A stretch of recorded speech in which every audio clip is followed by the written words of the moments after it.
Traffic రణగుణ ధ్వనుల్లో ఓ వేణుగానం, పిల్లన గ్రోవిలో ఓ పేదవాడి జీవననాదం. 80 ఏళ్లకు వయసు పైబడిన ఆ వృద్ధుడు భార్యతో కలిసి పిల్లన గ్రోవిలో రాగాలు ఆలపిస్తూ పొట్టకూటి కోసం భిక్షాటన చేస్తున్నాడు. జవసత్వాలు ఉడిగిన ఈ వయసులో ఆ వృద్ధుడికి ఈ కళ కూడా పెట్టి పొట్ట నింపుతోంది. ఆత్మాభిమానం కలవాడు కాబట్టే ఊరకే చెయ్యి చాచి యాచించకుండా తనకు వచ్చిన కళను ఇలా ప్రదర్శించి ఆకలి తీర్చుకుంటున్నాడు.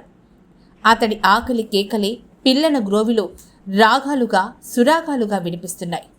నిప్పులు చిరిగే ఎండలో కూడా పిల్లన గ్రోవిలో పిల్లగాళ్ళు లాంటి రాగాలు ఆలపిస్తున్నాడు. గండవరానికి చెందిన చంటి అనే వృద్ధుడు తను వేణుగానంతో ఇలా మైమర్పిస్తూ పొదలకూరులో భార్యతో తారసపడ్డాడు.